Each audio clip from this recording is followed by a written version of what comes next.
Miguel Ángel. Michelangelo Buonarroti, Caprese, 6 de marzo de 1475 Roma, 18 de febrero de 1564, conocido en español como Miguel Ángel, fue un arquitecto, escultor y pintor italiano renacentista, considerado uno de los más grandes artistas de la historia tanto por sus esculturas como por sus pinturas y obra arquitectónica. Uno desarrolló su labor artística a lo largo de más de 70 años entre Florencia y Roma, que era donde vivían sus grandes mecenas, la familia Medici de Florencia y los diferentes papas romanos.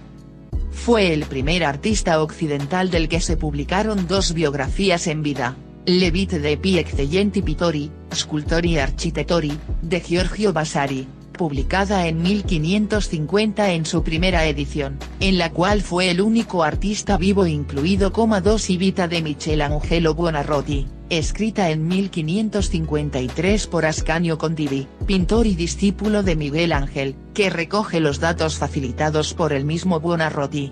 Fue muy admirado por sus contemporáneos, que le llamaban el Divino. 4 Benedetto Barci, el 12 de febrero de 1560, le envió una carta en nombre de todos los florentinos diciéndole: Toda esta ciudad desea sumisamente poderos ver y honraros tanto de cerca como de lejos. Vuestra excelencia nos haría un gran favor si quisiera honrar con su presencia su patria. Triunfó en todas las artes en las que trabajó, caracterizándose por su perfeccionismo.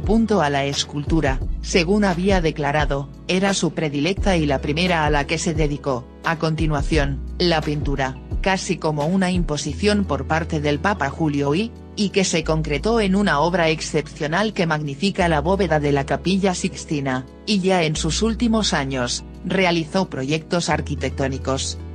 Familia. Nació el 6 de marzo de 1475, en Caprese, una villa de la Toscana cerca de Arezzo. Fue el segundo de 5 hijos varones de Ludovico di Leonardo Buonarroti di Simoni y de Francesca di Neri del Miniato di Siena. 6 Su madre murió en 1481, cuando Miguel Ángel contaba con 6 años. La familia Buonarroti Simoni vivía en Florencia desde hacía más de 300 años y habían pertenecido al partido de los güelfos, muchos de ellos habían ocupado cargos públicos.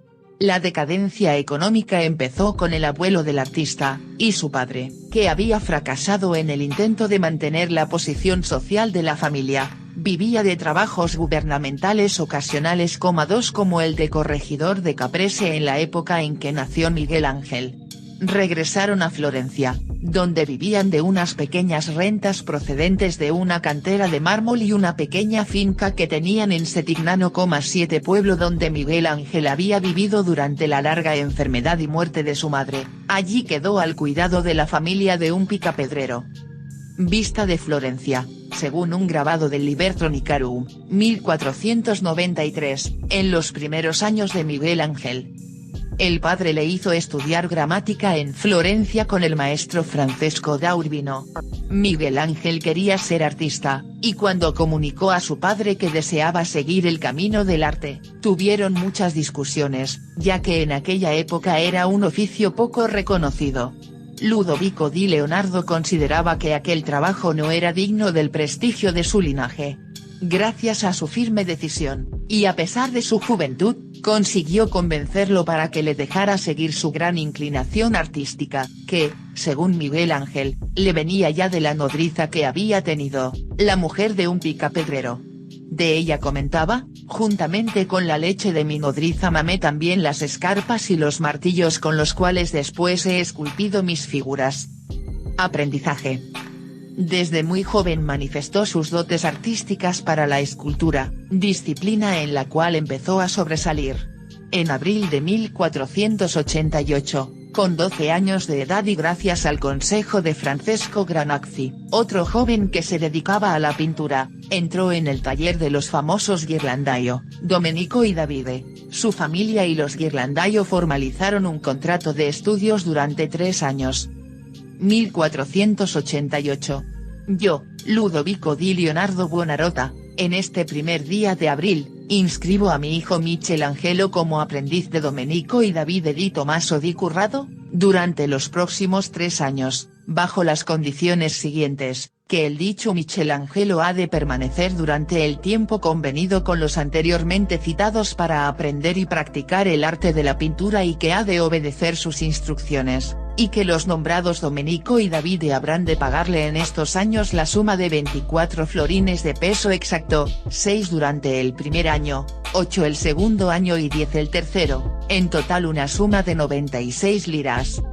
Allí permaneció como aprendiz durante un año, pasado el cual, bajo la tutela de Bertoldo di Giovanni, empezó a frecuentar el jardín de San Marcos de los Médicis, donde estudió las esculturas antiguas que había allí reunidas.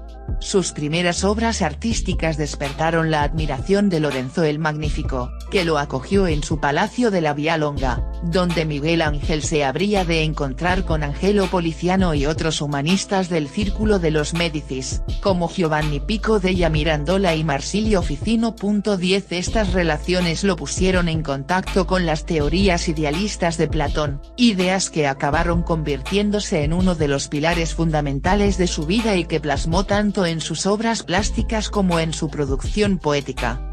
Según Giorgio Vasari, un día, saliendo del jardín de los Médicis o, según Benvenuto Cellini, de la Capilla Brancacci, donde él y otros alumnos aprendían a dibujar delante de los frescos de Masaccio, fue cuando Pietro Torrigiano le dio un puñetazo y le rompió la nariz. Como consecuencia, le quedó la nariz chata toda la vida, tal como se aprecia claramente en todos sus retratos.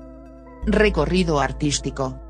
Tras la muerte de Lorenzo el Magnífico, en 1492, Miguel Ángel huyó de Florencia y pasó por Venecia, instalándose después en Bolonia. Allí esculpió diversas obras bajo la influencia de la labor de Jacopo della Quercia. Pero en 1496 decidió partir hacia Roma, ciudad que había de verle triunfar. Allí inició una década de gran intensidad artística, después de la cual, con 30 años, sería acreditado como un artista de primera línea. Después del Bacchus del Bargello, 1496, 12 esculpió la Piedad del Vaticano a los 23 años, y posteriormente realizó el Tondo Pitti. De la misma época es el cartón de la Batalla de Cascina, actualmente perdido, pintado para la señoría de Florencia, y el David, obra cumbre de la escultura, de una gran complejidad por la escasa anchura de la pieza de mármol, que fue colocado delante del Palacio del Ayuntamiento de Florencia y se convirtió en la expresión de los supremos ideales cívicos del Renacimiento. En marzo de 1505, Julio I le encargó la realización de su monumento fúnebre. Miguel Ángel proyectó un complejo arquitectónico y escultórico monumental en el cual, más que el prestigio del pontífice, se loaba el triunfo de la Iglesia. El escultor, entusiasmado con esta obra, permaneció en Carrara durante 8 meses para ocuparse personalmente de la elección y la dirección de la extracción de los mármoles necesarios. Al regresar a Roma, el Papa había dejado a un lado el proyecto del mausoleo, absorbido como estaba con la reforma de Bramante en la Basílica de San Pedro. Miguel Ángel, contrariado, abandonó Roma y se dirigió a Florencia, pero a finales de noviembre de 1506, después de numerosas llamadas del pontífice que hasta le llegó a amenazar con la excomunión, se reunió con él en Bolonia. En mayo de 1508, aceptó dirigir la decoración de la bóveda de la Capilla Sixtina, cuyos frescos concluyó 4 años más tarde, después de un trabajo solitario y tenaz. En esta obra ideó una grandiosa estructura arquitectónica pintada, inspirada en la forma real de la bóveda. En el tema bíblico general de la bóveda, Miguel Ángel interpuso una interpretación neoplatónica del Génesis y dio forma a un tipo de interpretación de las imágenes que conseguirían ser un símbolo del arte del Renacimiento. Primeras obras. Entre 1490 y 1492, hizo sus primeros dibujos, estudios sobre los frescos góticos de Masaccio y Giotto. Entre las primeras esculturas se cree que hizo una copia de una cabeza de fauno, en la actualidad desaparecida. Los primeros relieves fueron la Virgen de la Escalera y la Batalla de los Centauros, conservados en la Casa Buonarroti de Florencia, en los que ya hay una clara definición de su estilo. Se muestra como el claro heredero del arte florentino de los siglos XVII, a la vez que establece una vinculación más directa con el arte clásico.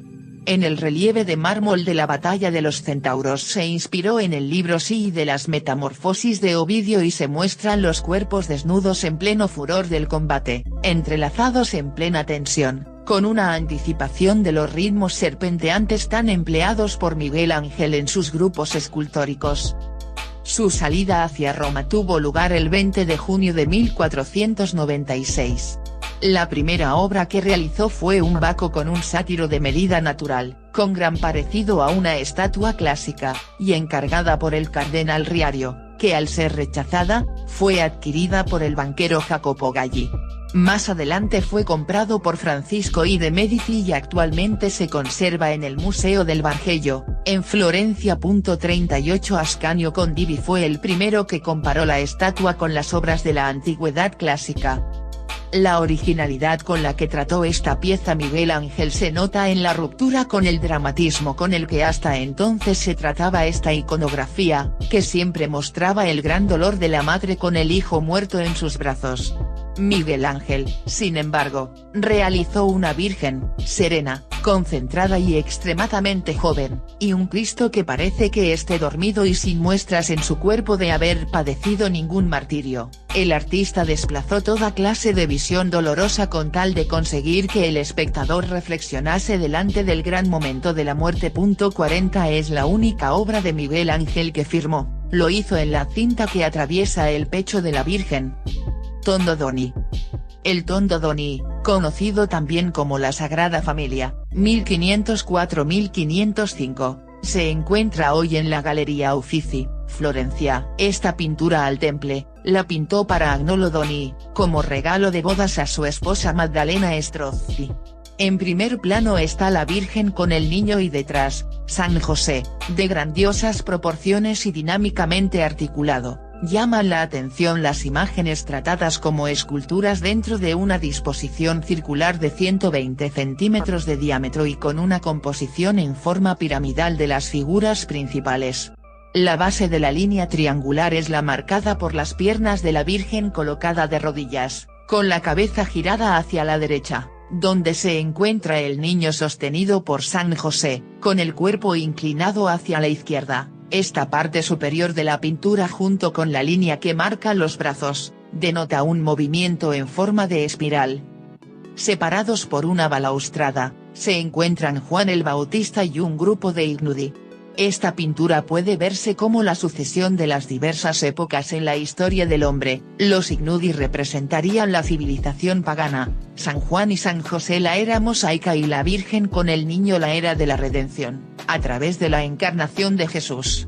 Esta interpretación está sostenida, incluso en las cabezas esculpidas sobre la cornisa original. Dos sibilas, representa la edad pagana, dos profetas, representa la edad mosaica, y la cabeza de Cristo, representa la era de la redención, con frisos intermedios de animales, máscaras de sátiros y el emblema de los Strozzi.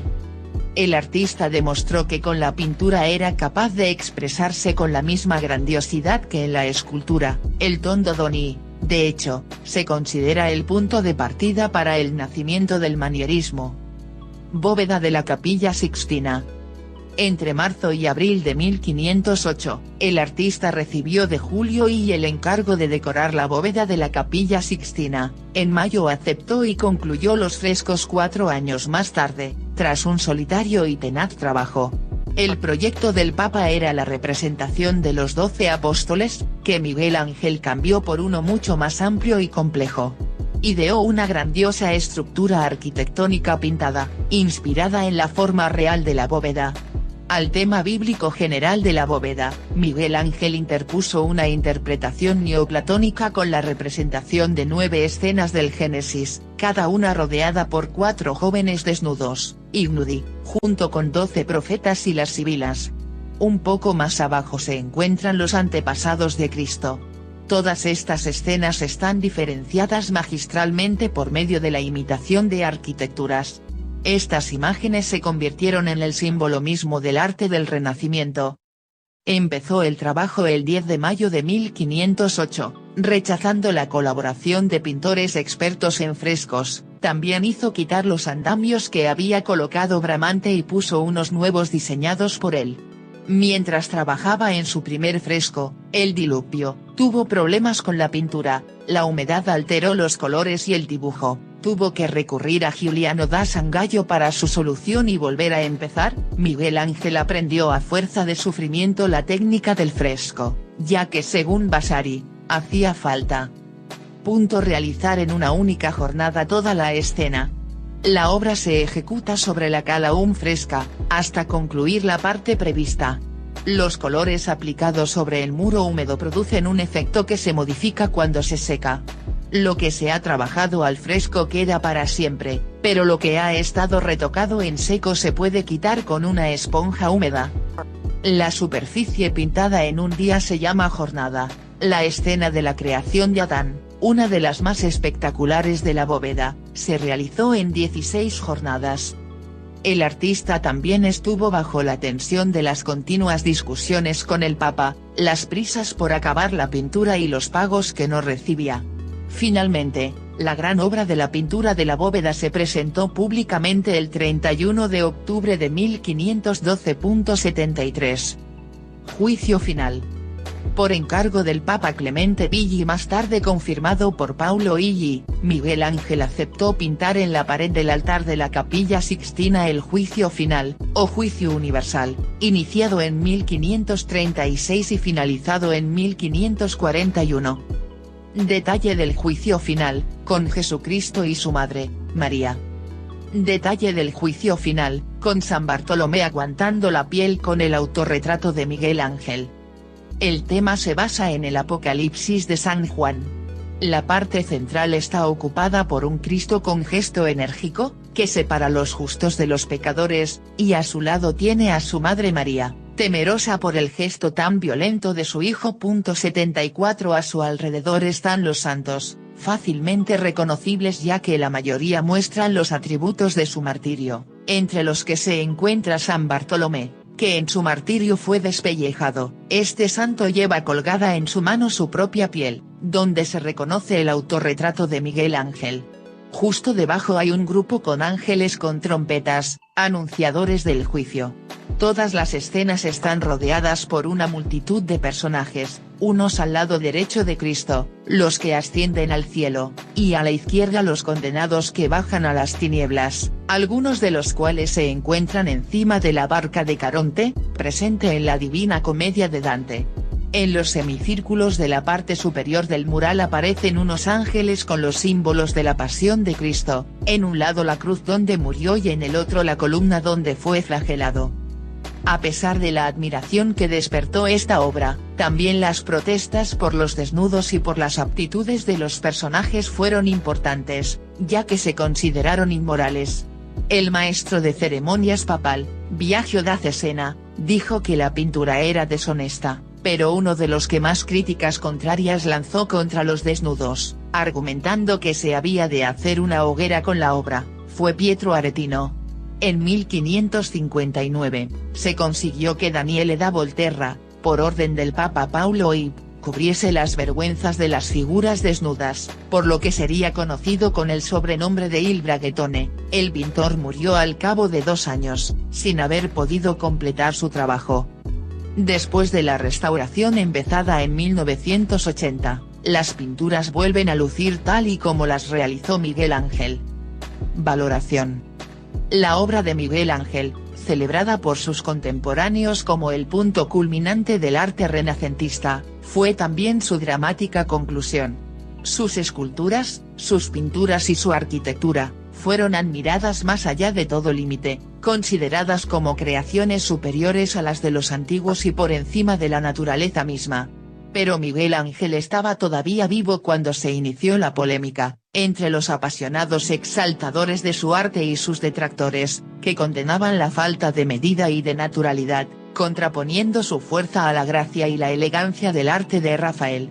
Lodovico Dolce en 1557, tildaba de monótonos los desnudos de Miguel Ángel en comparación con la belleza de las obras de Rafael.